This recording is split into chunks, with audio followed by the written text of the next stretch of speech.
the Jeff Meacham Network's Multiverse of Media. For over 15 years, the recognized symbol of excellence and the standard bearer in coverage of sports and entertainment. We are live once again across the Jeff Meacham Network Multiverse of Media here on this Friday night. Very rare for us to be on live on a Friday, but we're going ahead and go with it because the night one of the WWE Draft ended about a half hour ago over on Fox with SmackDown. Joining me in the studio here, hello, Gabrielle. Good to see you in the chat room. Joining me in studio for this recap of SmackDown. They'll actually be carrying the recap of SmackDown as my signal gets worse and worse here in Arizona with the rain coming in, is the Renegade of Wrestling, JJ Williams, and the He-Man, James Hebert. Good to see both of you gentlemen as, God damn it. I did it too. I'm sorry, Jay. Go ahead. There we go. There he is. If you want me to produce, let me produce. Sorry. I can't help it. Yeah, we had all of a sudden just a massive, like, I'm sitting here watching just random stuff and hear this settle in, and then the rain. I'm like, oh, goody, rain on top of Force Signal in the middle of nowhere. So awesome. So I'm going to hand it over to you, gentlemen. Kind of a mixed reaction across social media and especially on YouTube for tonight's draft. So I'm curious what you guys think. I feel the draft picks were what they were, and I think that some people had higher expectations, but I will leave the formalized full opinions to the two of you, and I'll see you guys at the end of the show. If not, tomorrow night, open mic night with Match Game. Be back shortly, guys. Thank you very much, Boss Man. We appreciate that. So, yeah. First thing first, we're not going to be going over every nook and cranny of SmackDown. That's what For the Love of Wrestling is for. We're here tonight to just go over the draft picks and kind of give our thoughts about the moves that were made. And overall, I got to kind of agree with what's being said on social media. I feel like it was kind of uneventful in a lot of ways. I feel like, I don't know, maybe it's just me, but I feel like drafting people that are already on the brand is kind of a useless thing. Yeah. You know what I mean? Yeah, it was. No, I get what you mean. Yeah, for me, it was so odd that they drafted people that were already on the show. Maybe the idea was that it's a free landscape and nobody's drafted yet, but they did not really make that explicitly clear enough. So there is that issue that obviously comes into that. I will say the big positive that I took away from the draft itself was at least the presentation was good. Yeah, I thought the presentation, because I've seen draft shows before in WWE, but this one felt way better and it felt legitimate, like a legit draft. So I'll give them props for that, because most times they just kind of I completely agree with you there. We'll obviously go over them as we go over them one by one, but you know. Uh-oh. Am I coming in choppy? No. You're coming fine. Can you hear me? Yeah, can you hear me? Yes. Okay. You just got to make sure. Oh, no. Oh, no, it's a delay. It's a delay on my end. I'll be back. Okay.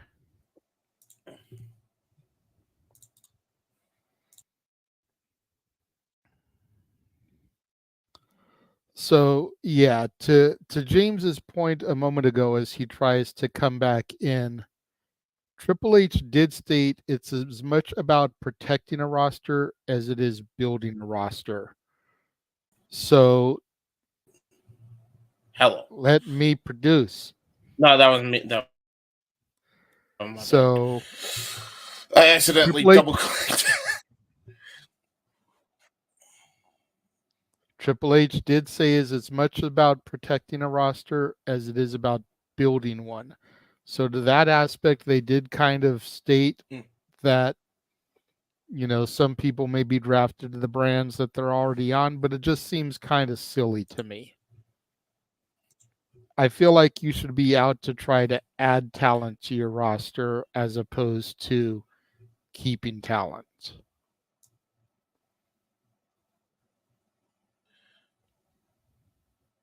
Yeah, I can agree with that. I'm not necessarily for the whole idea of, okay, well, you already had this guy on your brand, but here we go, drafting him again. Um, that was kind of I think the big issue that most people had. But put it this way, this is the way I see it. It's just to set the rosters for the year and hopefully for the next couple of years, because I don't think they should make the draft a yearly thing anyway. And quite honestly, I think, just kind of look at it from that perspective. It's not like the NFL. As much as they wanted to kind of be like the NFL, and obviously the presentation was definitely on point with that. At the end of the day, it's draft. It's just to set the scene for what's going to be the future. It has definitely been a far cry from what WWE television's been kind of producing the last few weeks. So it's definitely a far cry from that, but it's just a draft. Really, I think people want to see who's getting drafted, who's staying on the brand. I think that's the curiosity is. That's all it really comes down to. So, you also had Bubba Ray and Devon as well, and you had all these other legends show up. Dieter Lom was like probably my fave, so that was fun. At the end of the day, that's what people are going to be tuning in for too, is just those surprise appearances and obviously the surprise draft picks and or their favorites that they like on the brand to stay on the brand that they're on, if that's even a thing anymore. If there's even a brand warfare within the fan bases, which I feel like there hasn't been since like 2005, but that's really all it comes down to. I think, people read into it how they want to read into it. Lackluster, yes. Was it a bad show by any means? I don't think so. I've seen a lot worse. Put it that way. I've seen 10 times worse. So there you go. I definitely don't think it was a bad show, but I do feel some of the picks were lackluster, as we stated. Let's go ahead and get into those.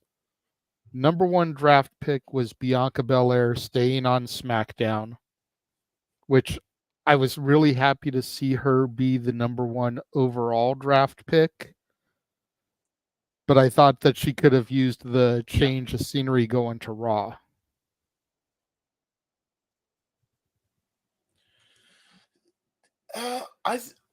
Was she always a SmackDown person?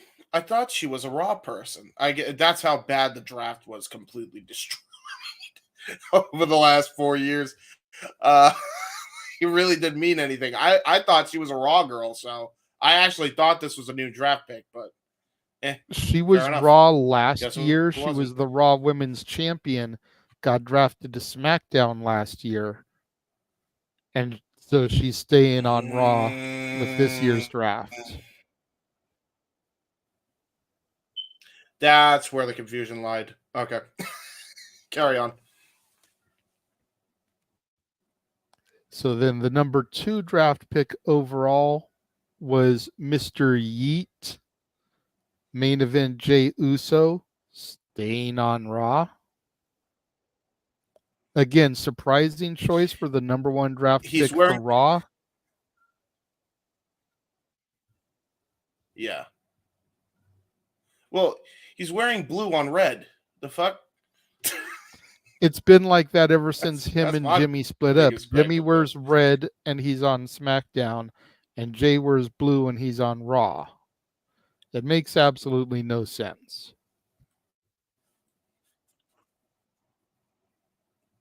I guess it does in a storyline perspective, but it doesn't.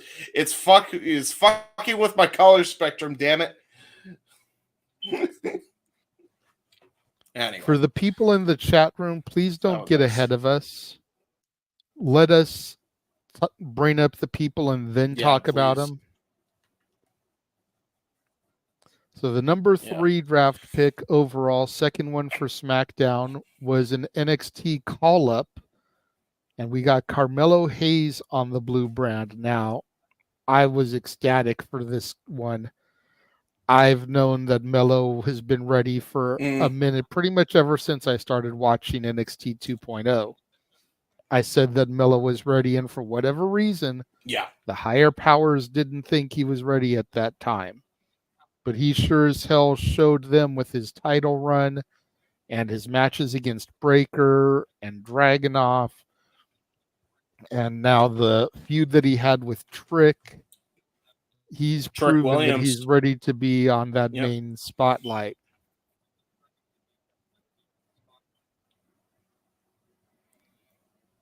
Yeah, I think this is a great pick. It really, I'm shocked he actually ended up on SmackDown and not Raw.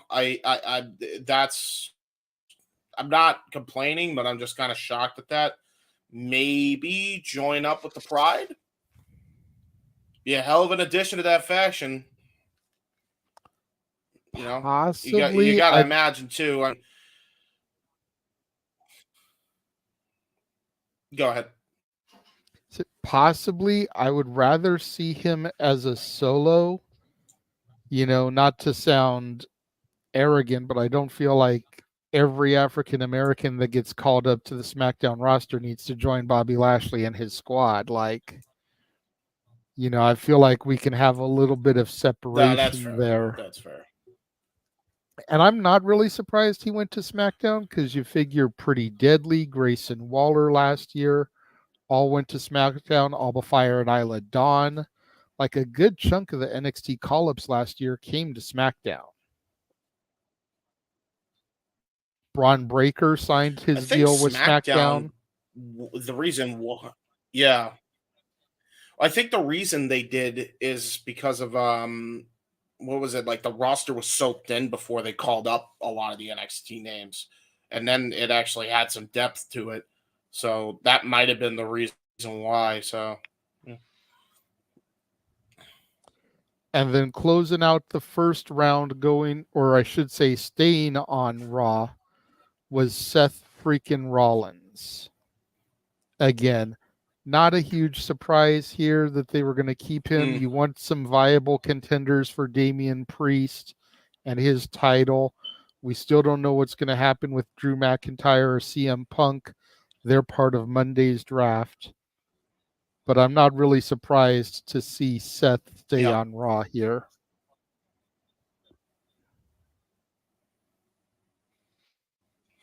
Yeah, I'm not either. I will say Clash at the Castle could be very interesting, because I feel like they're going to have the CM Punk Drew match at Backlash in France.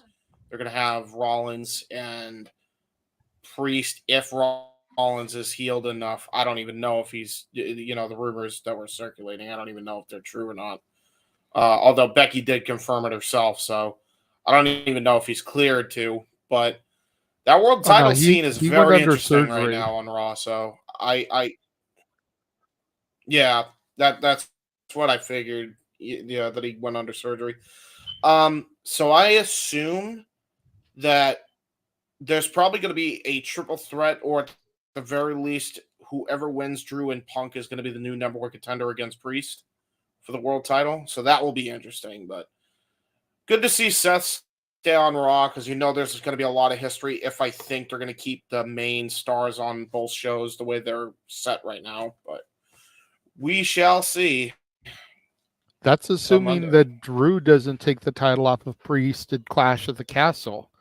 And then you can go into the summer with the feud between Drew and Punk for the title.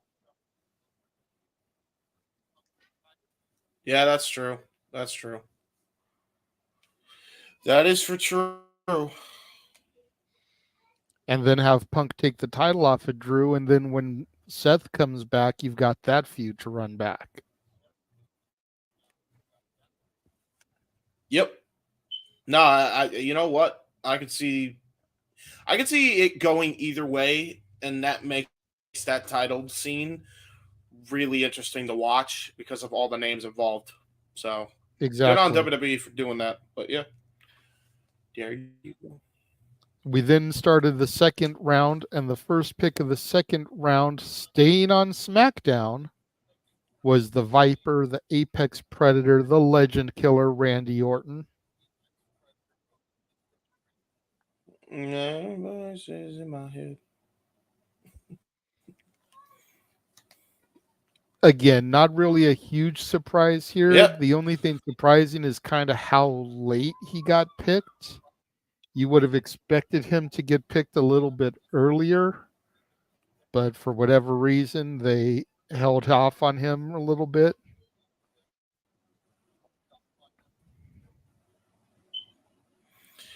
Yeah. Yeah, it's always weird with these drafts because there's only so many people you could actually draft on TV.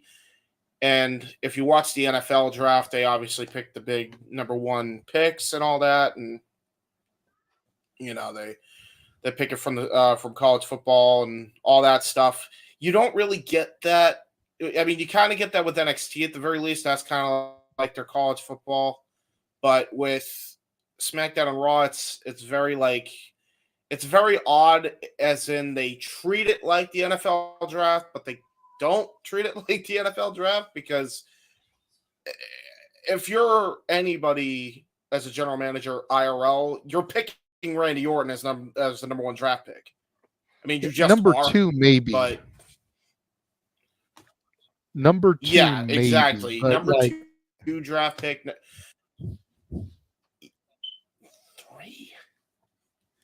Three for Mr. Randall Keith Orton. I don't know about that, Chief. well, the third pick for Raw was actually a switch, as Braun Breaker goes from SmackDown to Raw. This, I feel, is a huge coup. Well, that was for the Raw. shortest. Yeah, for sure. I mean, he had the shortest stay on SmackDown in history. I mean, damn. Like, he was there for a cup of coffee, literally. Oh, there you go.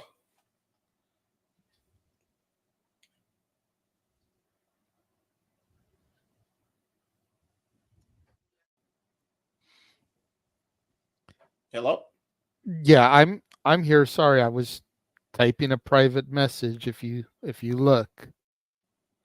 But yeah,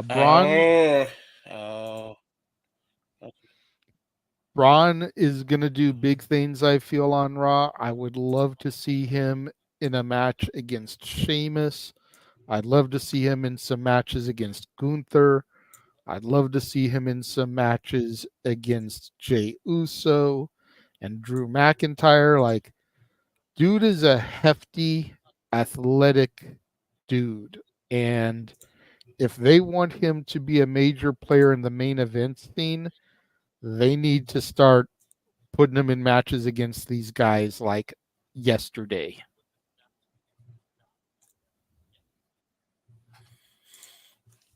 Yeah, I agree. And by the way, I think I know why I'm getting lag. Apparently it's on my end, folks. But yeah, I agree with this, because Braun is definitely going to have, I feel like, a lot more to work with on the Raw brand. I mean, especially considering who the Intercontinental Champion is. There's a lot of people that he could work with on the mid card as they go on. So yeah, good for Braun Breaker, man. Meanwhile, I'm gonna try to refresh and see if I can get this lag to freaking disappear. Because I thought I didn't know whose it was, but now I know it was me. Sounds good. While you do that, I'll answer Emmanuel's super chat. Got a $2 super chat from Emmanuel. What kind of draft picks did you expect tonight? I think what I expected more than anything, Emmanuel, was for SmackDown to really try to pull people from Raw, and Raw to really try to pull people from SmackDown. Like, I just feel like the draft, I understand wanting to keep one or two of your guys locked, but for there to only really be 4 changes throughout the entire draft, like, I wanted more. You know what I mean? Like, I just wanted there to be more of a shakeup than there I get you. was.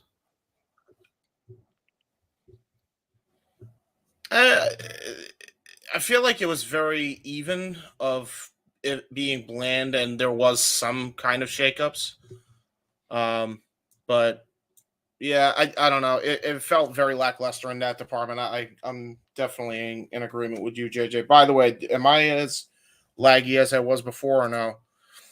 Well, you sound good on my end. The question is when do you hear me stop talking? Literally, I just heard you stop talking. So yeah, Okay, we got good. it fixed. Yeah. All right. Okay. So I can't So, use Femora. That's what that is. I was editing on Femora, so my bad. all right. So we had Braun Breaker go from SmackDown to Raw, and we had Nia Jax go from Raw to SmackDown. I feel like this is going to be huge for the women's division over there. Yep. You know, Nia Jax has improved from by leaps and bounds from what everybody claimed she was when she came back. Yep. You know, she's had some fantastic matches, and I feel like throwing her in there where she can feud with Bailey, where she can feud with Bianca, where she can hopefully feud with Jade. Mm-hmm. Yep. You know, I think that's going to be good. And then you got to figure at some point the Queen is going to come back for her throne, and to run back a Charlotte Nia thing to try to determine contention to whoever's the champ at that point. Yep. That would be some good stuff too. Yeah. I think this is a huge for SmackDown as well because I think you could potentially have your first female member of the new bloodline. That could be a That huge coup for them. that's a solid shout there. I mean, we've been saying for a minute that we want Nia Jax to get added to the bloodline. Yeah. I mean, if it were up to me, the only this is just me though. Like you would then try and find a way to make a women's tag team that's also Samoan. But the only two people that I feel like you could do a tag team somehow are Tamina and Ava, and Ava's the general manager of NXT. So, that's there goes that. So I don't know, but yeah. Pretty good. Okay. So after Nia, we had staying on Raw to end out round 2, Liv Morgan. Yeah. Anyways, moving on. I mean, okay. Obviously, we don't know what's going to happen with Rhea. Champions were protected. She's no longer a champion. She could end up moving. We still need to do the Liv Morgan Revenge Tour, but what are we going to do with them at this point? You know, Liv is kind of in a holding pattern right now. Mm-hmm. She came back from an injury, injured the person legitimately that injured her kayfabe wise, and now she can't really progress her storyline until Rhea comes back. Yep. So I heard an idea. I don't know if you want me to share it, but it was from the Wise Choices show by Eric Bischoff, and it was actually by Bubba Ray, who was on the show tonight. He was the guest on the show. He came Okay. up with a really good idea for Liv, and I think overall it's actually going to make the women's title scene very interesting because you know you kind of have your Becky Lynch, who's kind of like the John Cena of the women's division. Mm-hmm. And that is actually a smart thing because what you could do with Liv in the meantime is infiltrate the Judgment Day and get close to Dirty Dom. And, you know, they're about to, you know, she's about to make him do the deed. I don't think Bully knows that Dominic's actually married IRL, but his idea was right before they kiss, you hear, "This is my brutality," and then she comes back, and then big schmoz deadheads fight, cat fight in the middle of the ring for Dom, and then Dom's trying to get them out, and then he's got a little Latino heat in him, because he's got to break up two very nice looking women fighting over his affection. So that's how you could do that. I mean, that would be an interesting thing then. And it's a good placeholder if you're not going to give her the title right away. Right. That would be what I'd do, but that's just me, going over what one of the greatest of all time said. So don't blame me. Don't mind me. I will not. Can't claim credit for this one this time. All right, give me 1 second here. Yeah.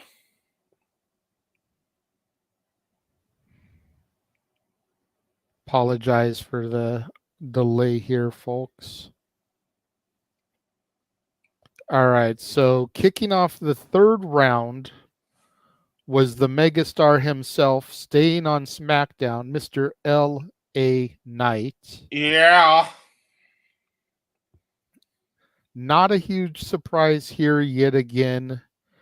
I mean, I feel like maybe they're going to keep him there to feud with Logan, Waller, and Theory for right now, because clearly he's not going to the main event picture just yet, even though we all know he's ready.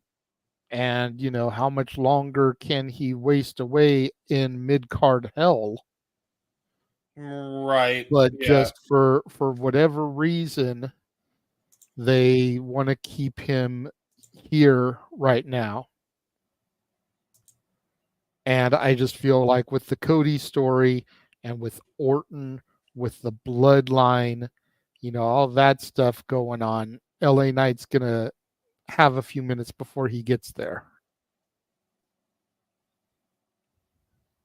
Yeah.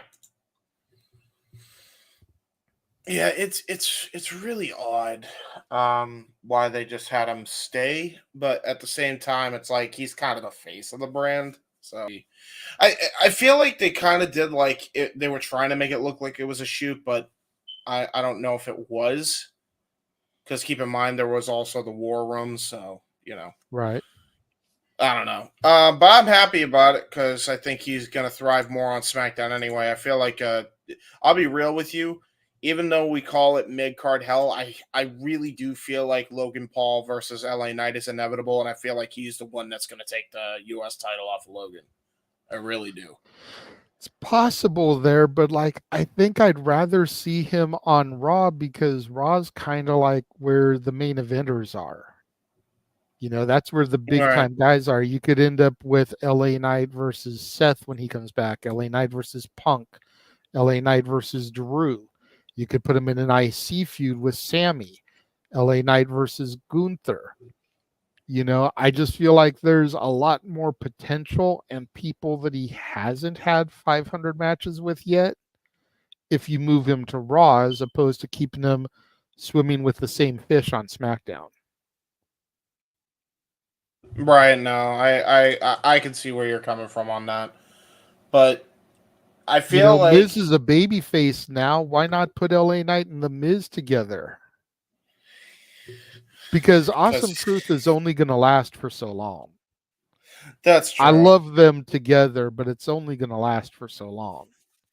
And then you could have Miz and LA Knight, kind of the babyface version of Theory and Waller. Yeah, and then you could definitely do a Survivor Series brand warfare match, like not this year, but a year later. Yeah, I could see that. I feel like the reason they wouldn't. I feel like the reason they wouldn't do it is because they see LA Knight as a single star, and even if they can't necessarily have him win the WWE and or World Heavyweight Championship, because let's be honest, that main event scene on both shows is a bit tied up right now. I think he has a better chance on actually competing for Cody's title than he does for Damian's title. And I damn sure think he's the one that's going to take the belt off of Logan Paul after they give him a lengthy reign with it. And quite honestly, as we have seen with this new version of WWE now over the last year and a half, they love them showing long title reigns. So, And I'm glad you mentioned that, because while I'm glad they're starting to do lengthy title reigns, much like I feel about the competition in AEW, not every title reign needs to be a long one. I'm not saying I want to go back to the days where the titles change in hands, every month. But, 2-3 month reign, move it on. You run for a quarter of the year, maybe a third of the year, give them a 4-month reign. right. But this whole 300 plus day reign stuff, like, we don't need that with every championship. No, probably not. But I feel like they're definitely going to do it with Logan. I mean, I think he's already close to how many days is he on now since he won the title in Saudi Arabia? Let me see here. I'll look it up. Go ahead and keep talking. Well, because I feel like it's getting close to a year. So by the time the next Saudi show happens, hell, I could see him win the Maybe. title there. I could see him win the title there. According to this, he's 174 plus. Got the belt November 4th, 2023 at Crown Jewel. Yeah, I think he's going to lose at some point. I feel like either around the 175 day mark, which I think would be right around the time of the King and Queen of the Ring. I could definitely see that happening. If not there, then definitely SummerSlam. I feel like that's when LA Knight's going to have his shining moment against Logan. That's when I think he's going to have his big breakout moment. I don't think the U.S. title has the lengthiest of reigns, even in this new iteration of the championships. I think they, obviously you have the Universal title, which lasts a ridiculous amount of time. You had the World Heavyweight title, which lasted probably like third or fourth longest. So if anything, you had like U.S. title on main roster probably at like the bottom of the barrel, minus the tag team championships, obviously. That was kind of the hot potato to a degree ever since the Usos lost it. So, I feel like that's what they're going to do. I'm excited for LA Knight to get a solo run no matter what brand he's on, so I just want to see that. That's fair. All right, we did get a super chat from Emmanuel. Are we doing the off-air draft picks? I was actually trying to look up where I could find those, believe it or not. I've got them. Okay, I've got them. I saw what Dattila put in the chat room, and I started trying to get the information, and then I found some images. So that is fair. That is fair. They will look slightly different from what we're presenting here right now because we did these ourselves. But I found the graphics that they put onto Twitter. Right. So I will do those. All right. So after LA Knight was drafted, staying on Raw is Ricochet. This kind of surprised me. Not that he stayed on Raw per se, but that he was drafted like on the TV. Like I felt there were people that didn't get drafted on air that got drafted in the supplemental that we'll talk about after. Yeah. That deserved to be drafted over Ricochet. No offense to the guy. Yeah, this felt this felt like a supplemental pick all day long. And I love Ricochet, but like, what are we doing? What's with this pick?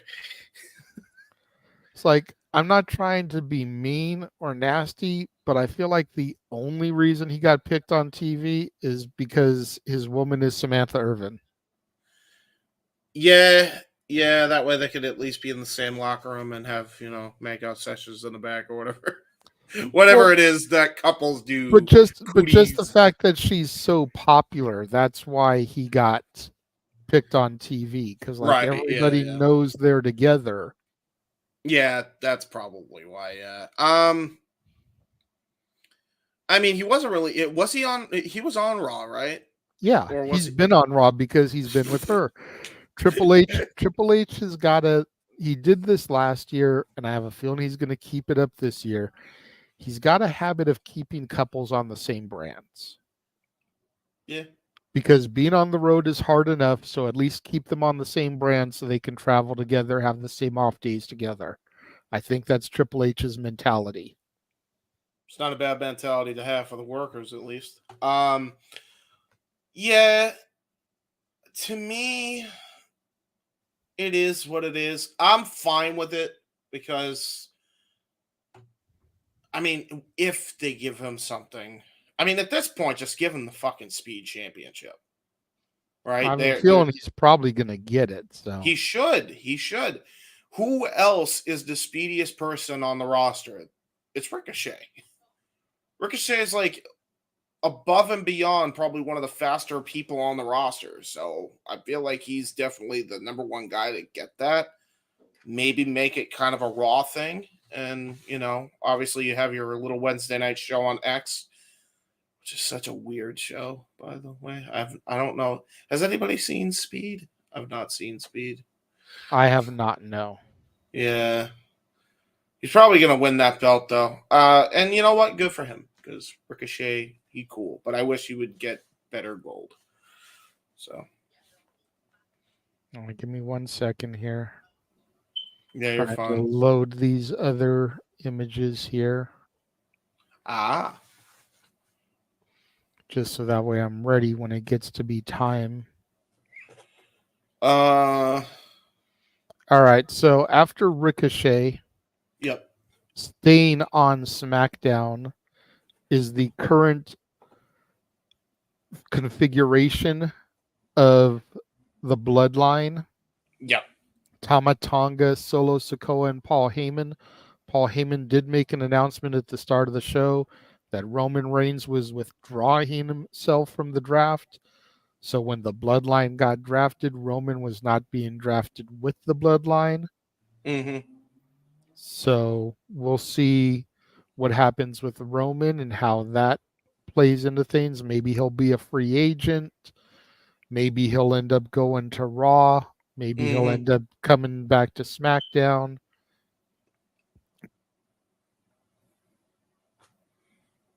I'm interested. If anybody should be your free agent guy that you want to try and sign later on and give some mystique and intrigue to, it's definitely Roman. Yeah, I agree. I feel like he's earned that at this point with the reign that he had and the way he carried the company for the last whatever it was, amount of days that he was champion and carried him through the pandemic and everything. Like, I feel like Roman earned that. Despite what people will say about how little he defended the titles. Right.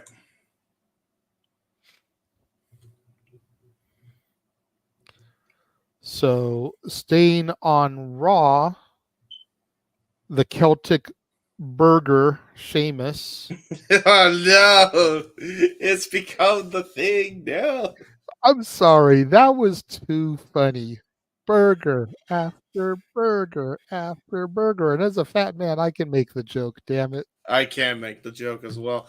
Poor guy, though. Like, what was hilarious is that people got so butthurt that people said that, but like Sheamus literally on Twitter and like took it in stride, and everybody was still like, "It's okay. It's not right that they're fat shaming." It's like they're not fat shaming. They're pointing out a joke. People lighten up. If anybody can lighten up, it's fucking Irish dude. Like, come on. Let me talk to you, fella. Let me tell Oh, man. I'd like a Big Mac combo. Make it supersized, fella. And give me a Diet Coke. Oh, dude, you know what? Like, I feel like he's the dude that I saw at a Wendy's. The true story, right? There was this guy who was at a Wendy's waiting for just an ice cream, just a Frosty. Me and my Uncle Gary see this happen, right? And now I think of Sheamus anytime I think of this story now, ever since the burger comment, because he just, the Irish dude that was in the place just looks at the lady and she's like, "Can I help you?" Right? And then the Irishman's like, "Can you help me? Can you help me? Lady, I just want me fucking ice cream." Like, it was the biggest culture clash. It's like if Jade Cargill and Sheamus were in that scenario. Damn. Yeah, seriously. It was a fucking culture clash, bro. And it was the funniest shit. Me and Gary, you could have paid us, like, you might as well have given us like fries from the fry later and just started chowing them down as like replacement for popcorn, because we were just watching the scene unfold in front of our eyes. Emmanuel, I never said he was fat. I'm just saying I can make the joke because I am. Yeah, he's not even that fat. No, he looks like what he did when he first showed up in, what was it, 2009 on Raw? Something like that. Yeah. He's not fat at all. All right, and then we kicked off the last round of the TV draft with none other than the phenomenal one, AJ Styles. Again, not a huge surprise here. He's challenging Cody Rhodes. So you're not going to draft him, because then if he wins the title, he's taking the title to Raw. So unless you're drafting Damian Priest in the Judgment Day to SmackDown, which are not, then you've got the whole two champions on one brand again, and then what do you do? Yeah. This way, at least there's that little aura of believability that AJ could beat Cody. Yeah. Especially if he did bang his shoulder up badly enough. So, I mean, I don't want Cody to lose the title a month after winning it and finishing the story. Yeah. But if he did bang himself up that badly that he has to dump it, AJ's a pretty good plan B. Yeah. Yeah, and I after agree. seeing Cody Russell with that torn pec in Hell in a Cell, he'll still go out there and put on a classic with AJ to drop the title. I hope he didn't actually hurt himself. The only thing that makes me wonder if he actually did is the dude held the title pretty fine up in the air, like when he was on the turnbuckles. So that was a good sign. It might have just been he was really good at selling, and he, got me fucking worried. And Cody, look at me. Stop doing that. Stop it. Just right. Stop it. You just won the belt. I don't need the anxiety.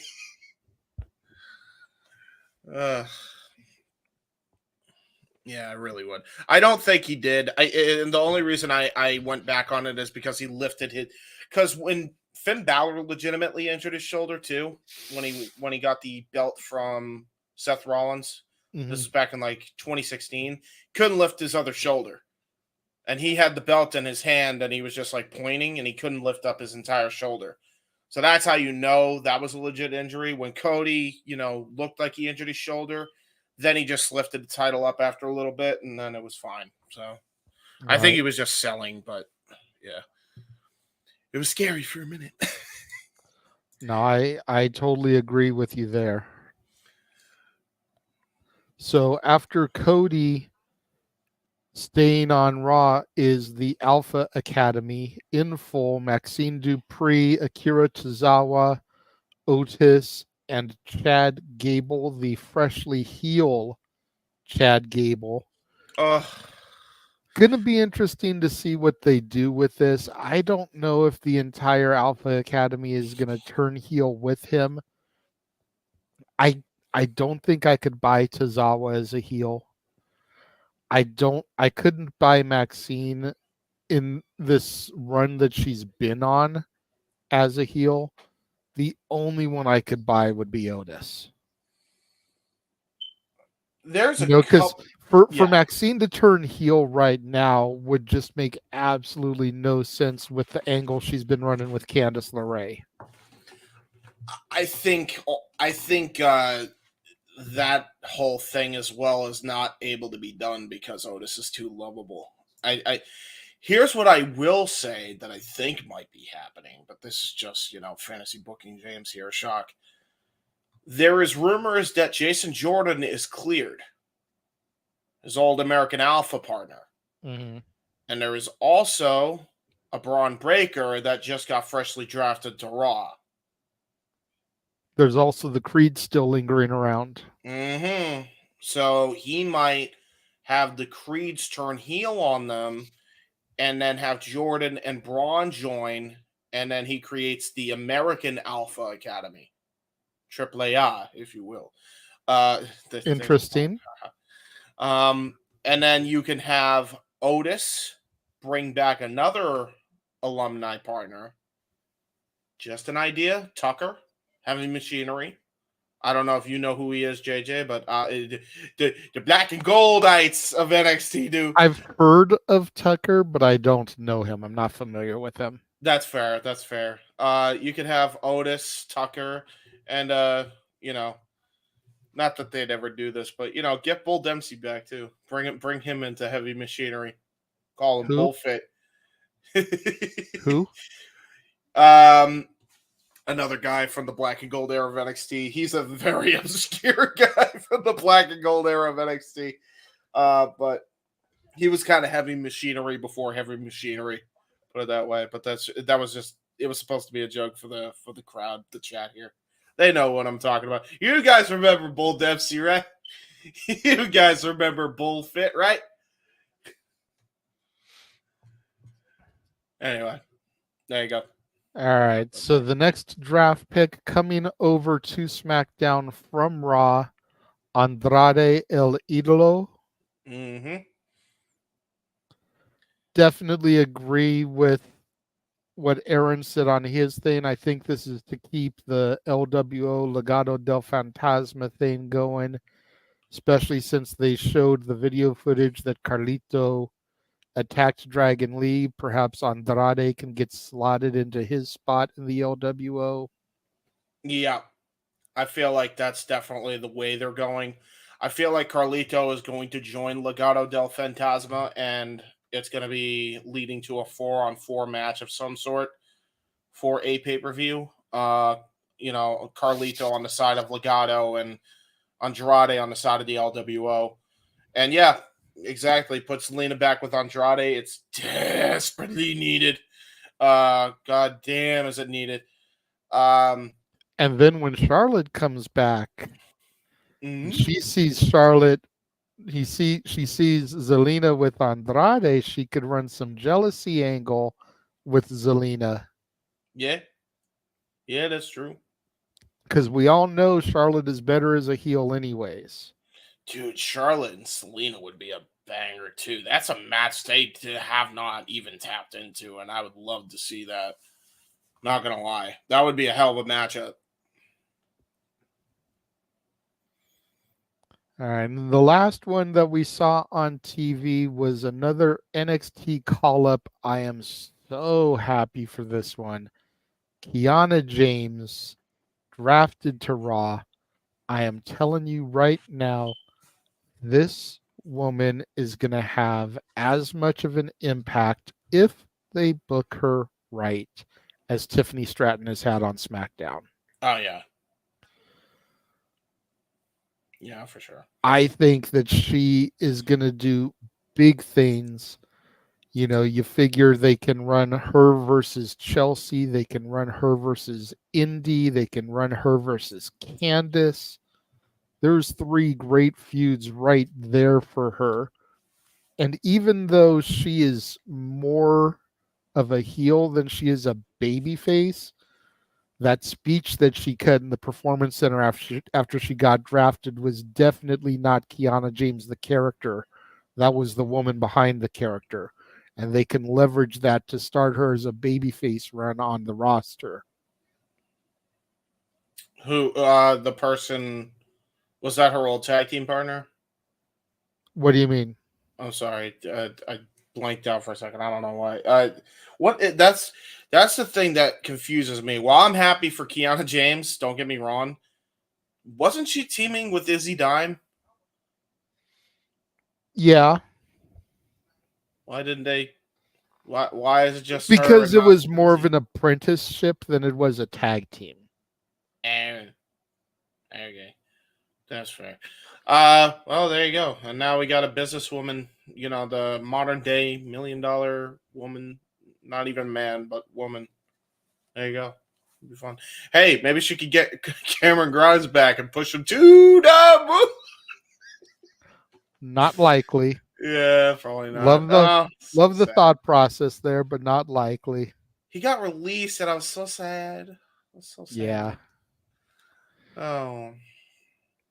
I agree with what Matthew says here. This was one of the biggest surprises. Yeah.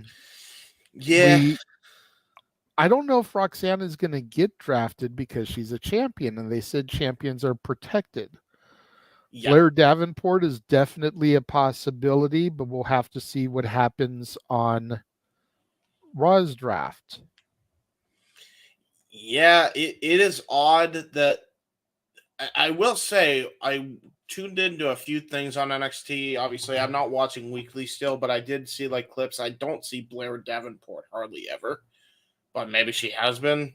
Maybe I'm just not paying attention enough. But I feel like she needs to be utilized a lot more than she's been utilized. But then again, that roster down there for the women is stacked, so there is that. So. I had this conversation with Noah the other night when we were doing the spring break and watch along. I compared Blair Davenport to being a younger version of Maiko Satomura. I feel like at this point she's just there to make sure that these girls are ready for the big time. Which is so weird because why sign her then? Because she's a great person to help develop these girls because she's world traveled.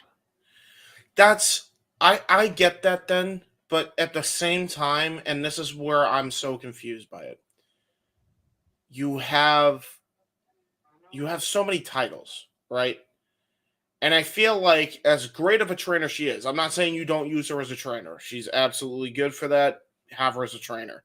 But she's too good to just be a trainer. She really is. And that's why they bring her out there to really start feuding with these girls when it's like test time. You think about it, all the girls she's feuded with have been like, is this person ready to move up to that main event level? Yeah. She's become like the final boss because love her, but Maiko Satomura is getting way too old to be trotting her ass out there a couple of times a year to put these bitches to the test.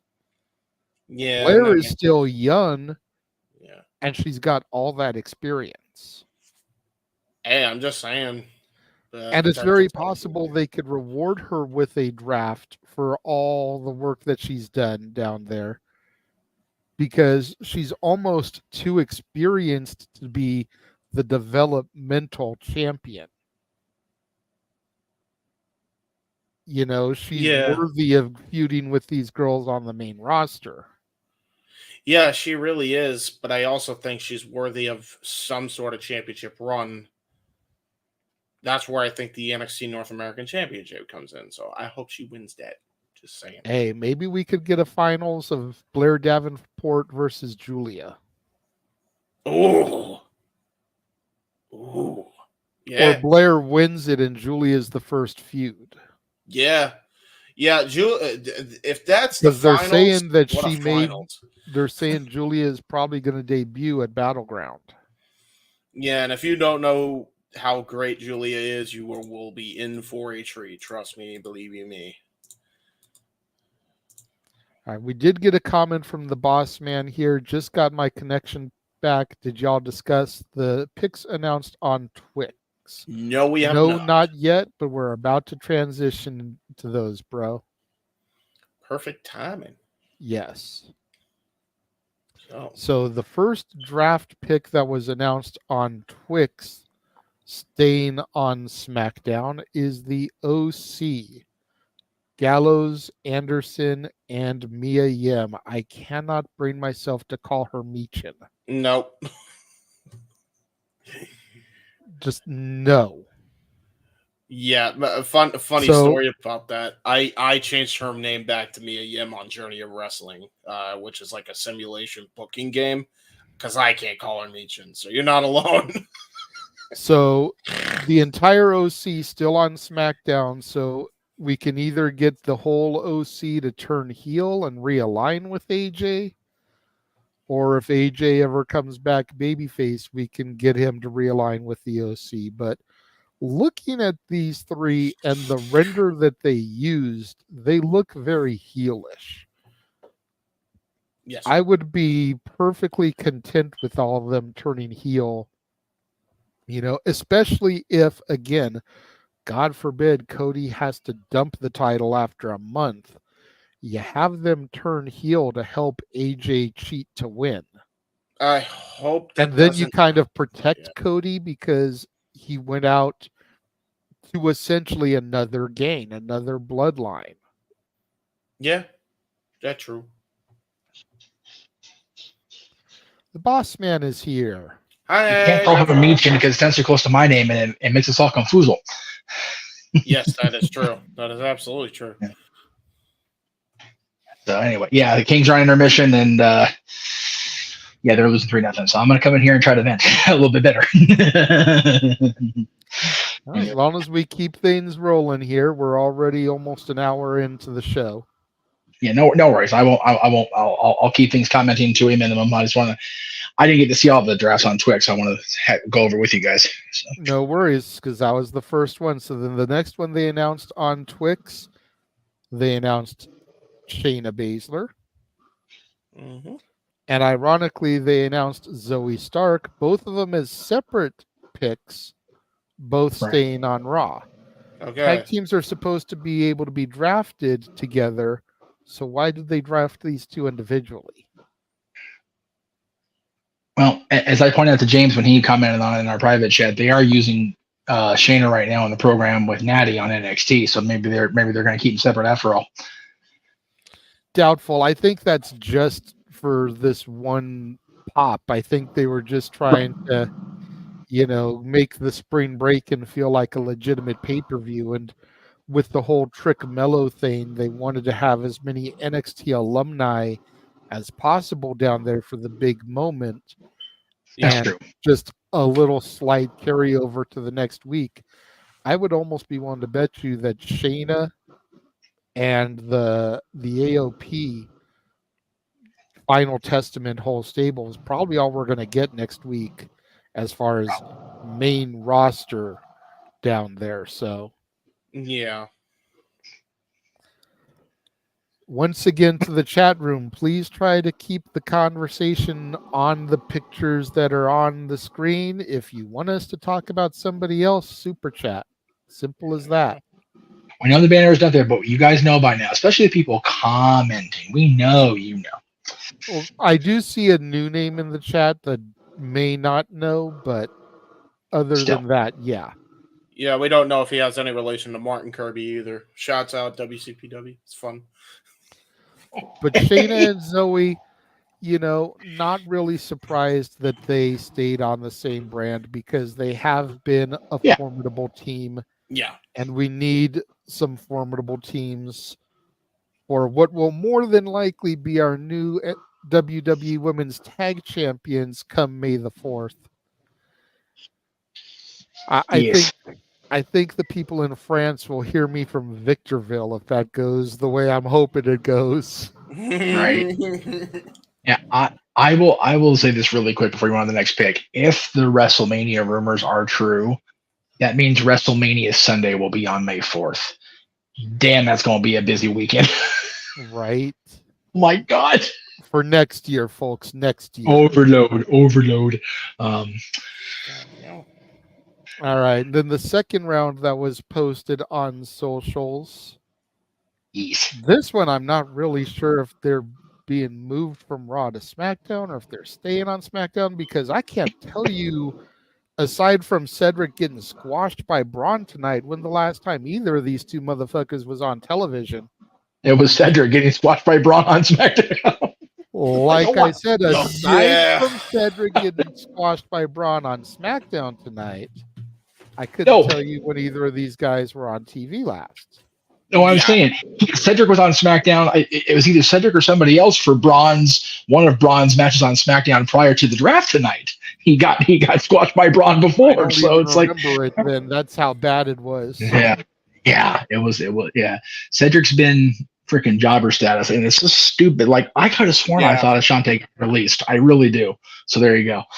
Well, to be fair, they have had some pretty decent matches from what I've seen, so they're a good tag team. But they haven't really used them much. But if they're going to actually put them on SmackDown, and I know they're supplemental draft picks, but at the end of the day, they were one of the few people that were announced early in the supplemental draft. I would try and get MVP back and have them manage these guys and maybe bring back Omos to kind of be their heavy. Because then you can have a little feud between the Pride and them. Because there's history between MVP and Lashley and all that whole. I personally, if they're not going to do anything substantial with either one of these guys, particularly Cedric, have them be part of the package they deliver on that WWE speed show, whatever the hell it's called on Twix, and just turn them loose for 3 minutes and just let them do their spot nonsense. I mean, if you're going to keep the guy under contract, not let him go anywhere, do something at least, right? Yeah, that's true. So after them announced on Twitter, the witchy women are coming to the Red brand. Yeah. Thank you, ladies. I would love. Can I just get these two versus Candice and Indy and just let these two beat the piss out of the Poison Pixie? Can I make that happen for Monday night, please? Isla Dawn on Netflix. I'm here for this. Every bit of it. I agree. Right? I just love me some Isla Dawn.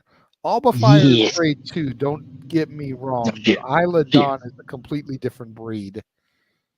Dude, yeah. Isla Dawn's one of the few people that actually make Nick Aldis's eyes wander away from his already hot wife. So I'm just throwing that out there. So wait, really? I don't care. He's walking already. What do I give a shit?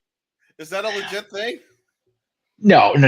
So these two were on SmackDown not too long ago. And I agree with Matthew, by the way. They were on SmackDown not too long ago. And there's a screen capture of Nick's eyes just staring down at Isla and her Dawns. And her Dawns. Yeah, oof, that's rough. Friggin' careful when you say Isla and her Dawns because Tony D'Angelo might be listening. I'm walking in. Am I being too loud or? No, she just thought you were doing it with the broadcast thing or something, and she didn't want him to. No, I am, but he's fine. Okay. Sorry. Came out of the house. We got yeah. But yeah. I let her do. You know what? The hell with Tony. I don't give a shit because I had a comment loaded for a month and a half now. Damn it. That's fair. So, Tony. But yeah. I'm just saying, I might be mad. You might be sleeping with the fishes, bro. Hey, you know what? As long as the casket's lined with her underwear, I don't give a shit. Whatever. God damn. I don't care. Thank God Noah's not here for this one. That's right. Yeah. Noah, you stay CPC. Be a good boy. That's it. I would just say. I would just have him say. I know what he would say though. You weak-minded simpleton. That's what he would say. Pretty much. There is that. Hey. We did get another. I won't say an NXT call up, but an NXT call back. Baron Corbin has been moved to SmackDown. That's not good. I was going to say, I'm not a huge fan of this move. I think that Baron Corbin has been doing his best work in NXT, using him to help get these guys over. If you weren't going to put him on Raw, which is where you just drafted Braun to, so that you could have the Wolf Dogs on the main roster, and then have the inevitable split and just let them feud like crazy, then why did you draft him? He's going to be back in catering in 3 to 6 months. Yep. He's going to suffer Cameron Grimes syndrome. They're going to call him up and they ain't going to do shit with him because they haven't figured out what to do with him. But he's been doing some great shit over in NXT on Tuesday nights. He won the Dre in 2016, right? Yep. Okay. They haven't done shit with him on main roster in 6 years. No, 8 years. Excuse me, 8 years. Jeff can't count by the show. Great Cherry Show on store. 7 years if you count his U.S. title win. But yeah. Well, like I said, 8 years. Into the ring? Like I said, 8 years. Because I'm asking a goddamn question. When did he win King of the Ring? it was after his call up. So he was king during his main roster time. But what did they do with it? Is my point. You know, he was king and it was entertaining and it was fun, but it went absolutely nowhere. And then they put him in I think the constable role came after that. It's like, okay, he went from royalty to running the show to bum ass Corbin, which was his most fun he's had since on the main roster. We were all loving it at that point. And then he got the money and went right back up to where the hell is he status. It's just unfortunate that they're not, like you said, they're moving it back to the main roster. What have they shown in the past 8 years with him on the main roster that they're going to go with him? He's got such a unique dynamic to him, but they've shown, even Triple H has shown he's not going to be allowed to grow outside of that NXT bubble.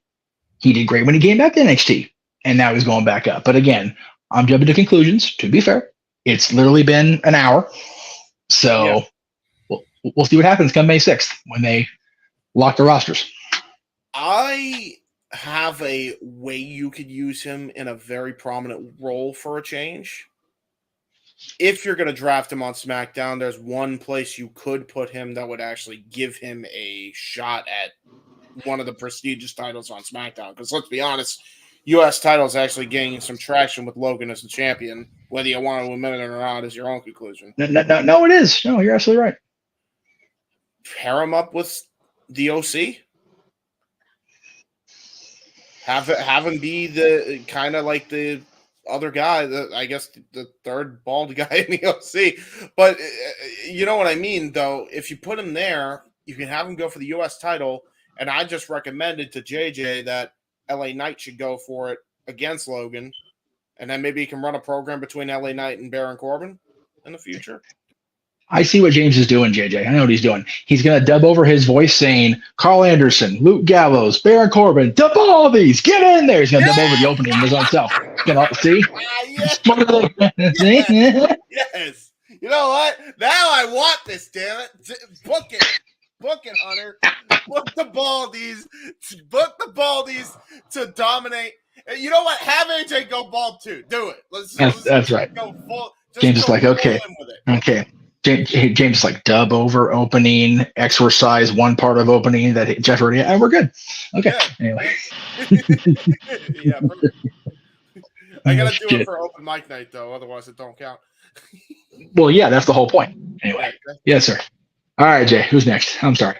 So the answer to my question was he won King of the Ring in 2019. Yes. Yes, I couldn't look it up because I'm on my phone. That's why I couldn't look it up. But yeah. Yeah, and figure the bum ass Corbin thing ended right after SummerSlam 2021. Yeah. So he went from King Corbin to losing the crown and really going into that bum ass spiral downward, which I thought was funny. That was to getting, to winning the money in Vegas where we were all at for SummerSlam 2021. And then it's like he continually felt like a fish flopping on the pier, waiting for somebody to catch him and do something with him. It's very frustrating. And the last draft pick announced on social, staying on Raw as a solo act because Valhalla is pregnant and Eric is still out with injury. Ivar. He's been doing great. I saw some of the matches he's had lately. Good for Ivar, man. He's I agree. really showing out. I agree. I like some of the stuff he's done. He's another one because he's fighting Obafemi on night 2 of Spring Break in this coming Tuesday. So Good for him. that should be a freaking clash right there. Yeah, that's just that classic big meaty men slapping meat thing right there. But it's NXT, so it's going to be more interesting. Right. So if they released Veer, does that mean they're going to give Eric the Eric is coming gimmick since Valhalla's pregnant again? Oh no. Just curious. Just wondering. Well, I mean, if they're gonna do that, then they need to have the Viking equivalent. Get Big Damo. Oh no! Damo back. He'll be the gender of the group. Dude, Noah's gonna watch this back and go, "This is what happens when I let the kids play without supervision." This is like what Noah's gonna say tomorrow night. Yeah, that's true. That's for true. But thank you all for watching out there, all y'all. We appreciate you putting up with our dumb fuckery. We appreciate it. Absolutely, our dumb fuckery. Oh my god, dude! Me and the redheads tonight have not been PC friendly at all. Anyway, do I count as a redhead because I wear a red hat? Sure. Go ahead. That's good for you, Safet, because I never believe anything Meltzer says. Yeah, I agree. Dude, this is the year of his credibility just out of the sky. I'm telling you, man. Of rightfully to make glorious. I'm on the Jay Hebert side, and I don't take it back, and I'm not sorry. It's going to be a glorious day when that dipshit finally retires. Yep. Yeah, have Alvarez join him too, considering he's sucking that little teat or whatever's left of it. Yes. But yeah, what I got to see of the drafts as it was going along was, again, I was kind of cracking on Aaron for being so cynical, but it's hard not to be when it really didn't affect anything long term. I like the presentation of it, as he said, because it felt like a sports draft, and considering the wrestling community was cracking on the NFL draft for all the wrong reasons yesterday. It's kind of funny that WWE presents a similar style of draft, and they're having similar, not struggles with presentation, just struggles with the moving and shaking, because there was no real shakeup. Like, they had 2 NXT call-ups announced on television. Like, okay, and Mello getting a permanent, like, this is his spot, dude. I'm here for that, right? Yeah. And as you guys said, Kiana was a surprise, but I'm here for that too. JJ and I have both been pretty high on Kiana for a minute. So yeah, I wasn't really that surprised about her though. That's the thing, is like, she, ever since she started taking Izzy Dame under her wing, she's kind of scaled back a little bit in how much she's been used. And I kind of thought something was up because she was always very prominently featured. So either I thought she was injured and just working through it, or they were trying to save her for the draft. Yes. And lo and behold, she got drafted. So it didn't really surprise me. They made the thing in the statement about champions are protected. Does that include NXT champions? They never made that clear. That's fair, because in the graphic that I saved, I meant to put in the thing over here, they only showed the Raw and SmackDown champions as protected. Yeah. But they made sure, but then they didn't want to throw like all the NXT in there too, because that takes away from the suspense. But if all champions are protected, Trick ain't going nowhere. Obafemi's not going nowhere. Roxy's not going anywhere. God, who are the tag champs right now? Isn't that awful? I don't remember. Him and Nathan Frazier. Oh yeah. That's right. They're not going anywhere right now. Yeah. But also, if they included those names, it'd be a busy graphic, and only I can have the busiest graphics in wrestling. Yes, it hurts my eyes every time you release one. It's fun for me because I have nothing to do, especially where I'm in the middle of right now. Yeah, I felt that. Oh, I yeah. felt that when I was babysitting my cat. I had nothing going on. $2 Ding, ding, ding. per chat from Emmanuel. No stakes in this draft since members aren't splitting. There was a couple splits, but yeah. Well, But not really. but well, yeah, Even well, though yeah. they drafted Shayna and Zoe separately, they're still staying together. Yeah, and they made it clear that the factions that are in place, based on the information we were sent, they're not splitting. However, there may not be stakes. Oh, good. I was going to say, which shocked me to a certain extent because Bianca, Jade, and Naomi have been a thing for these last few weeks. Bianca got drafted separately. Yeah, The big sure. three didn't get drafted as a unit. Yeah, Bianca and interesting. Jade didn't get drafted as a unit, and you figure they're supposed to have a tag title shot coming up next weekend in France. Yes. So if Jade gets moved to Raw and Bianca's still on SmackDown, I mean, granted, the champions can bounce brand for that title, but Right. still. Yeah, I wonder. I mean, we'll see come Monday. I would think, and again, people were, I forget. Oh, it was during the other stream. Why would they have so and so on Raw? It's like, oh, why would the Bloodline be on SmackDown? Because they're going to USA and they need to pad that show because it was considered not cool enough to keep on Fox. Yeah, And Fox is going to look stupid if the Bloodline, stays on SmackDown on USA and they keep doing the numbers they've been doing. Granted, they're not going to do the numbers they were because Roman's not there, and they're still trying to establish Solo and Tama. Good Lord Almighty.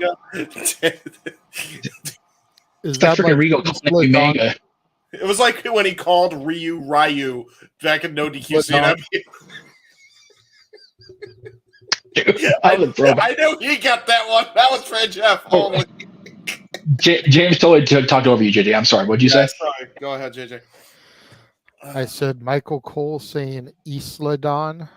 Oh, God, I know. It's like, yeah, how often did we crack on Michael Cole for that? And Aaron's making the same mistake. It's like, oh, no, dude, no, come on.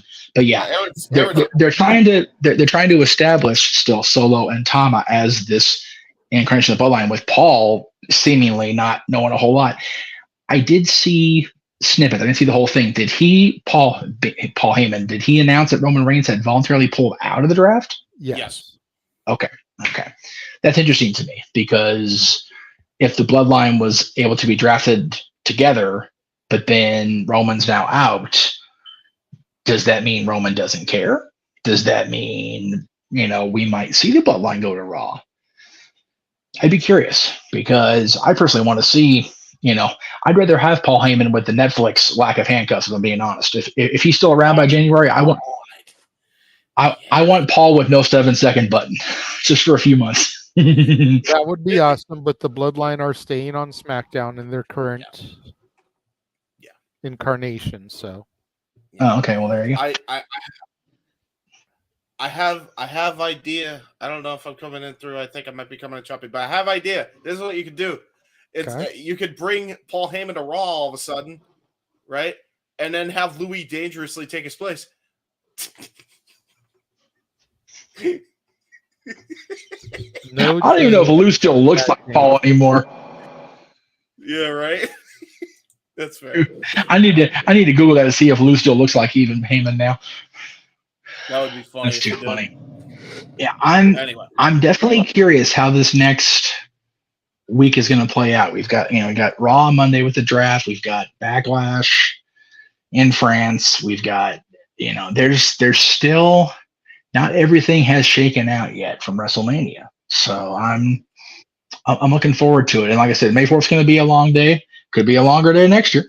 But it'll be interesting to see how everything plays out. And like was stated multiple times across socials and on here, Raw is 3 hours. There's more picks on Raw. So we're going to get a better idea of what's going to be the layout come again, May 6th. I find it ironic that May 6th in history was the get the F out day, and now we're having the draft, then the brands being solidified on the same day in history, almost over 20 years later, 22 actually, 22 years later to the day. You know what's funny too? Little fun fact: if you notice on the WWE Draft logo, the font is the same from the original WWF Draft from 2002. Is that right? Yeah, fun fact for you. I could tell immediately when I first saw it. I'm like, holy shit, they're using the old font from the original draft. Maybe their mindset is they're trying to be serious about this, because at least at start and in theory, they were really trying to make the brands seem separate. You have to remember, 2002 WWE was on a roller coaster ride one way. They lost Austin after WrestleMania, and then seemingly for good in June. They had owners of different brands that had to come together because they were so panicked about the loss of Steve Austin. Rock was in and out, came back in June, was gone in August. They were going with this young kid as the new champion who they weren't sure about, so they created another world championship. It was such a, up and down year, even though it did produce a lot of good content, started the Ruthless Aggression era, for lack of a better, start point. But I really think that was the start of a new era for the company. And we've had that word era shoved through our face the last month. So maybe this is an indication that they're being dead ass serious about this is a new WWE. We've got, Triple H, we've got Paul Levesque running the creative ship. We've got Vince putting up his stock for sale. We've got Nick Khan putting up his stock for sale. It really seems like trying to shift focus 100%. Gonna be interesting for sure. I look forward to being part of the teams that cover it, because that's what gets the revenue generating, JJ. Yep.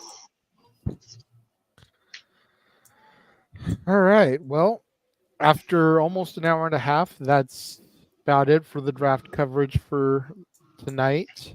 Of course, we'll be back on Monday to discuss the recap of night 2 of the draft. Yes. 8:30 p.m. Pacific, 11:30 p.m. Eastern. And then I'll just start clicking off on these graphics you've got loaded in here, Jeff, and you and I can talk about them. Sounds good. So yeah, I actually did talk to Jenna about possibly being on Match Game tomorrow, but she is prepping for this redonkulous road trip that you see in front of you, because starting next Thursday, Paradise Kitty will be with the Iron Maidens and the Heartland of America, going through Kentucky, Ohio, Illinois, Minnesota, Indiana, and all the majors in between. They're going to be all throughout the Heartland of America, the Midwest, if you will. But they're going to be rocking out to the Guns N' Roses tunes and the Iron Maiden tunes with their fabulous female friends, the Iron Maidens. So if you're in these areas, or go to ParadiseKittyBand.com and check out where they're going to be, get out and see them. Trying to get JJ out to see him, it's just money and travel are a muckerfuther, even in SoCal. So as soon as they get back in town, we're going to get you out to a kitty show, man, because they are just awesome. Yeah, we would run the trailer for it, but we got copyright pinned like a muckerfuther yesterday because, they had to use the legitimate version of You Could Be Mine in their trailer. So that was my bad for creating the trailer and putting it on there, because it was in. You made it. Okay. What happened was, and no, I'm not lying. No. So God bless Jenna. She put that video on Facebook Reels and Instagram story and everything, but it was in like column form. It had you saw it. It was like 80s out, like the kind of like you did with the TV snow on your old trailers that you did back in the day. Same basic principle. But I figured, okay, it's all you have to do is crop it out, and it looks like an old 80s video cassette. I just put their website and the QR code so you could go to the website. Yeah, I thought Jenna talking over it would drown out the music. It didn't. So sorry about that to everybody who's on the channel. I had to go through and change your copyright status. My bad. I just figured it would look cool. Double check, James, because you were broadcasted on last night too. So if you didn't already notice it. Oh shoot. Okay. I mean, My whole thing is copyright claim to shit anyway because of my theme edit, so I'm not That's really fair. too worried about that. Yeah. But yeah, Well, to Noah when you watch this back, to Greg when you watch this back, I think that's everybody. Yeah, just hit mute. Say yourself a bullshit. Because we ran that commercial like 6 times yesterday. I know. I'm like, why did I get pinged so much? Oh wait, because there was only a minute, but you had like 12 commercial breaks yesterday. Damn NFL. It's okay. So you know what? It's all Tony Khan's fault. I'm just gonna blame Tony. Okay. Tony Khan had 1 pick yesterday with his brace wearing ass at the NFL draft, still turning like this, like he has full mobility. That dude just needs to have a shot collar inside that neck brace. One for his vocal cords and one for his tweeting fingers. Stop it. Anyway, we'll talk about that tomorrow. Yeah. Wait. Maybe. Who's vocal cords? Who's vocal cords? We were only going to talk about AEW and all those shenanigans if we get super chatted. That's fair. Okay, well, super chat, folks, because you want to hear what I have to say about Tony this time. Anyway, I'm more. By the way, I'm more pissed off of what they did with Swerve Strickland. But anyway, I digress. Anyway, yes. Speaking of tomorrow, so happy. Open mic night, game night is back with a repeat of Match Game.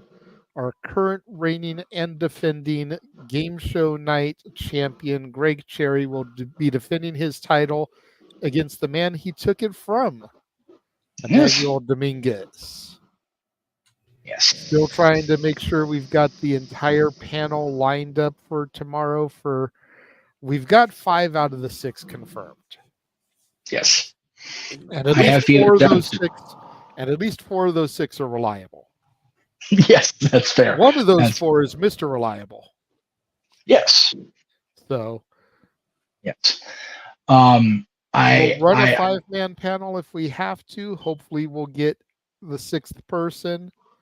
If we've got to run a 4-man panel, we'll do it.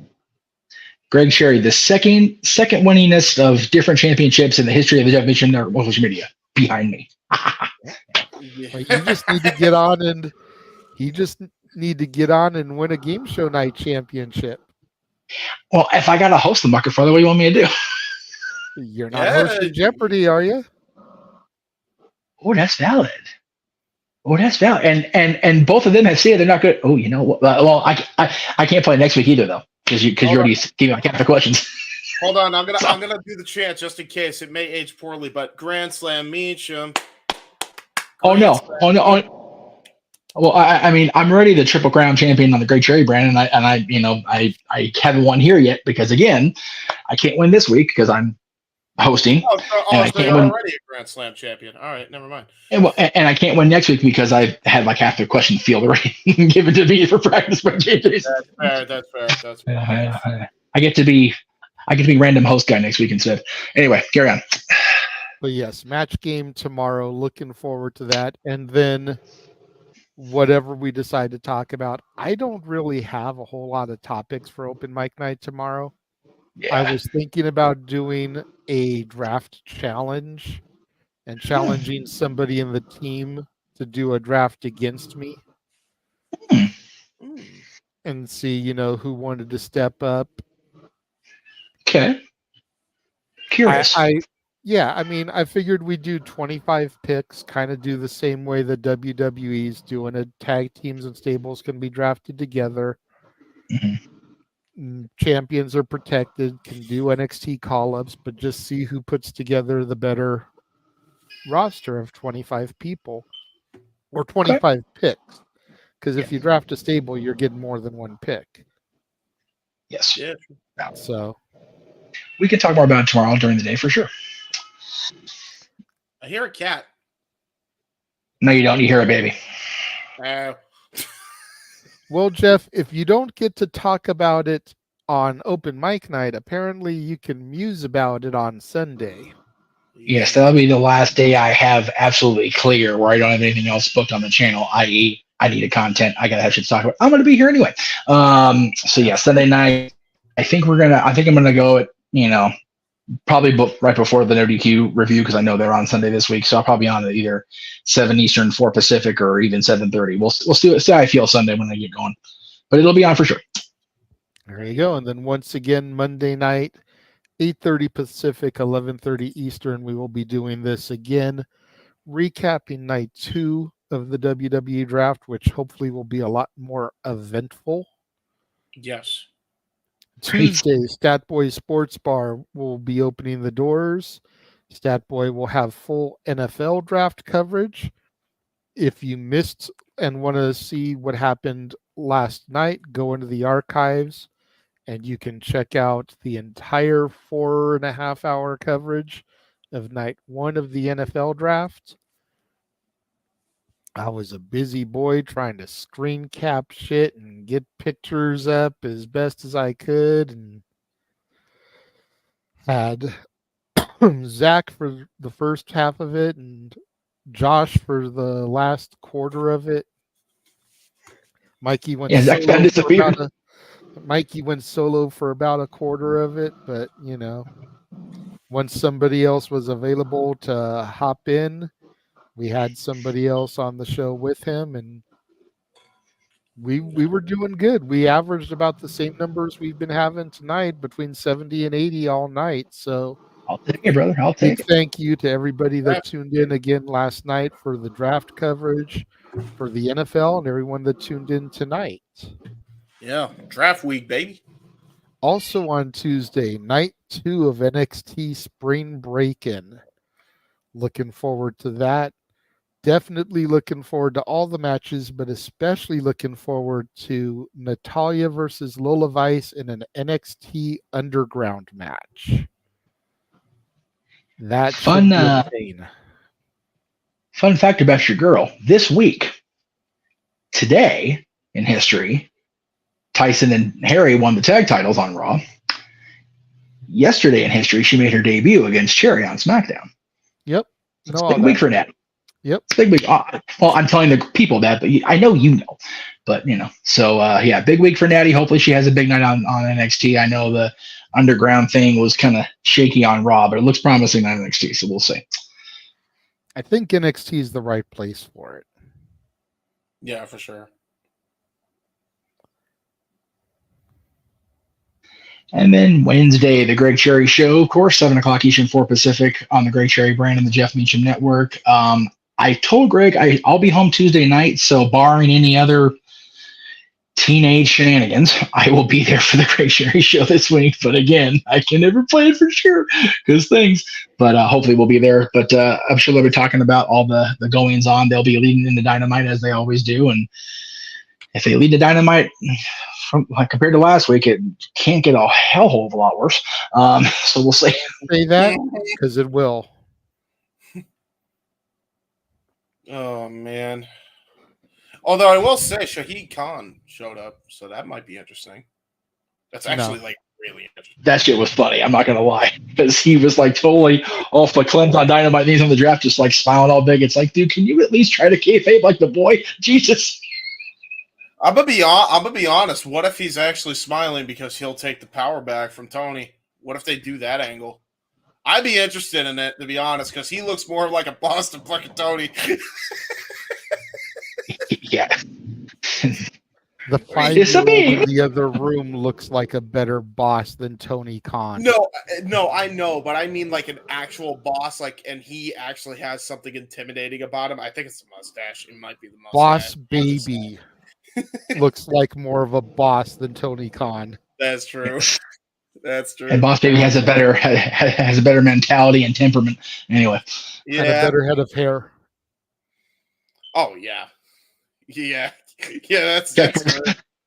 After the Greg Cherry Show, moving on, Friday, more Long coverage as TNA is under siege.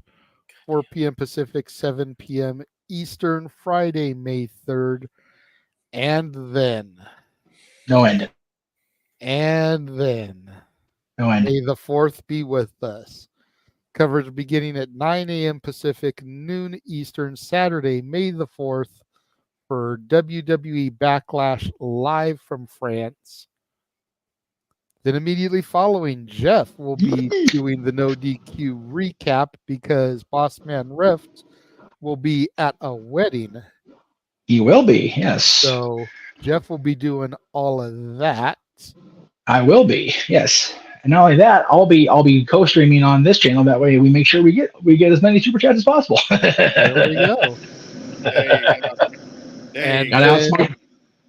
And then we have a retro double feature. Yes. Discussing Very much the looking Star Wars saga. First up, looking forward to. Sorry, go ahead, Jay. I'm sorry. Go ahead.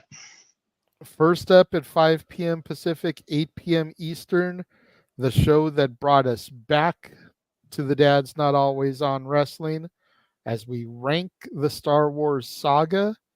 Be interesting to look back on that now, see if we still agree with our picks and where we had everything. And then going right into 6 p.m. Pacific, 9 p.m. Eastern, the one we did, I believe it was last year. Yep. Top 10 characters from a galaxy far, far away. Just basically ranking our favorite characters from the saga. Yeah, it was it was fun to bring Dad's back, and unfortunately I have to edit it a little bit, the first one, because they kind of dinged me on the crawl, but it is what it is. I had a beautiful crawl to put together for Dad's that when we came back, so I thought that was fun. I may show it just with a mute on, just because it was that damn good looking. And then luckily that show was just under an hour, and then the other show was just under 2 hours, so it takes us right into. There it is. Star Wars trivia in the style of Jeopardy with your host, Renegade Trebek. Renegade Trebek, yeah. Yep, it'll be my first time stepping up to do the hosting duties because I have written all the questions. I just have to write my final category. Right on. So, since I can't host because you're hosting, since I can't compete because I know the questions, I think I'm going to be. I think I'm going to be Daryl Hammond as Sean Connery. And just take Trebek a million times. Oh no! Wait, I'll take the rapist for 200. Jesus Christ, Jeff! Oh that's therapist. But yes, Star Wars trivia to wrap up May the 4th, 8 p.m. Pacific, 11 p.m. Eastern, open mic night. The winner of Emmanuel versus Greg will get automatic entry, and then we will need 2 more contestants. Josh has already told me that he is going to super chat to be a contestant. He wants in on that, man. So we just need 1 more. So Emmanuel and Greg, you got to be careful because Josh is coming for the crown. I still think we should try to get Bruce to throw a ringer at him and watch them shit their pants. Oh God, yeah, right. Dude, Bruce would be. Yeah, do it. There you go, Matthew. Well, Emmanuel, you've got a little over a week. Watch the movies. Yes. Because with the exception, I'm going to give this out, and I'll give it tomorrow on Match Game 2. With the exception of 1 category, which is all about The Mandalorian. It's actually called The Mandalorian.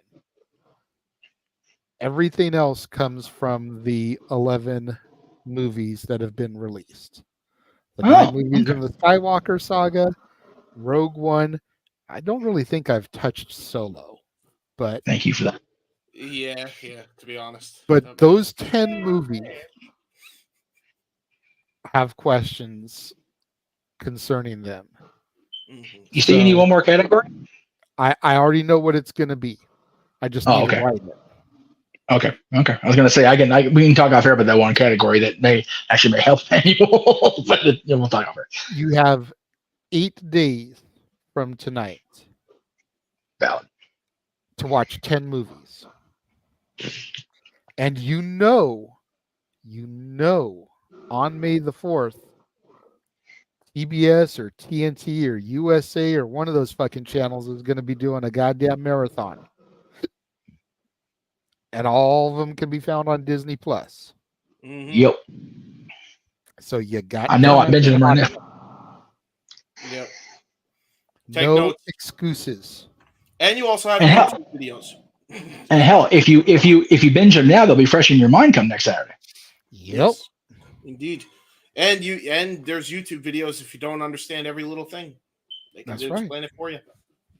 But then the YouTube videos go longer than the movies. Sometimes true. they do, yes. And then stepping out of a galaxy far, far away and stepping into Hawthorne, California. Yes. Friday, May 10th, the dads will be back to do the top 10 Beach Boys songs.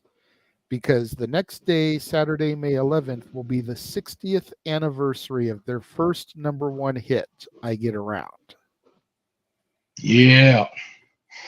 So that's going to be a fun one to go back into the archives and see what Jeff and I come up with. Mm-hmm. Yeah. Those boys were saying yeah on their songs before LA Knight was even saying it on TV. So there you go. True that. And that song. Mm-hmm. Ladies and gentlemen, you can find me on the YouTubes at youtube.com/user/jhebertside95, or you can follow me on Twitter at jhebertside95, or on Facebook at James Heban Hebert. I do really dumb things on the internet.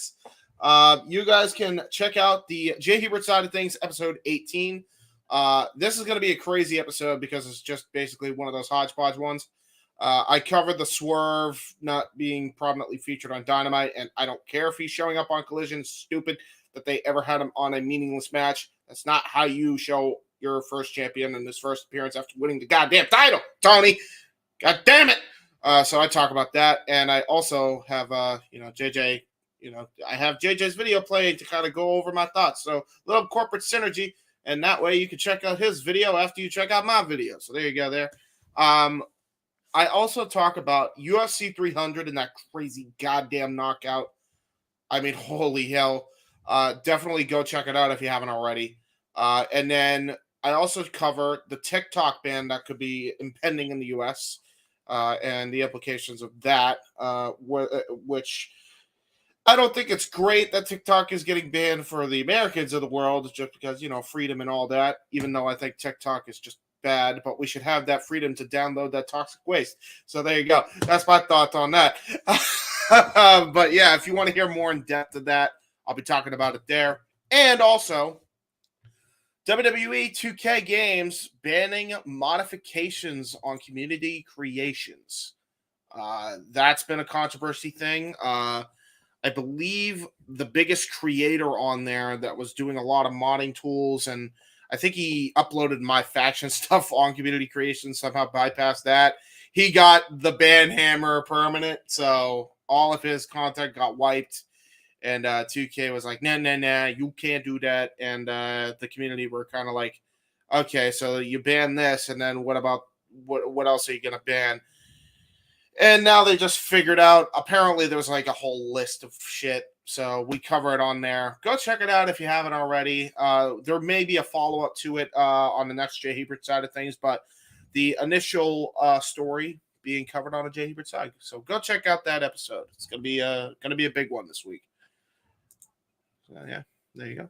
Sounds good. Oh, and that will be Saturday, by the way, 12 o'clock p.m. EST. That episode of the J Hebert side. Okay, cool. So there you go. Well, that's going to just about wrap it up for this so brief night one recap of the SmackDown draft. For as lackluster as it was, I figured it would be a lot quicker, but going almost 2 hours here. But we want to make sure and take a moment to thank everybody for joining us and tuning in. We still have almost 80 viewers. We greatly appreciate all that. The love and support. Yes. See you tomorrow for Match Game. I love it, man. It's going to be fun. Yeah, going to be a lot of fun. So we hope you guys will come back tomorrow for that. Again, 8 p.m. Pacific, 11 o'clock Eastern for Match Game, and see what kind of stupidity and shenanigans we get into and what kind of answers we come up with. Hopefully questions have been written out for Oh, yeah. Oh no! Oh, no. I'm glad to hear that because when I messaged Jeff today, there was no panel in place. So I'm glad that at least the questions have already been done. That's So that way he doesn't have to try to spend the next 24 hours coming up with questions. No. It's one of those. I wasn't sure about the panel situation just because everybody's seemingly dropping off the lot. I figure if I ask them the day before, then it's like, okay, well, I know they're clear because they answered me the day before. Just trying to outthink the dumb fuckery sometimes works. Sometimes. That's true. Sometimes, not all the time, but sometimes. It's good to be to meet. Sometimes. Well, thank you for popping in here towards the end, boss man. Appreciate it. Thank you, James, for being here for the whole show and riding with me. Thank you to all you guys that are still watching. For the West Coast Professor Jeff Meacham, for the He-Man James Hebert, I am the Renegade of Wrestling JJ Williams, and we will see you guys tomorrow for Open Mic Night and Match Game. The Jeff Meacham Network's Multiverse of Media. For over 15 years, the recognized symbol of excellence and the standard bearer in coverage of sports and entertainment. That's all, folks.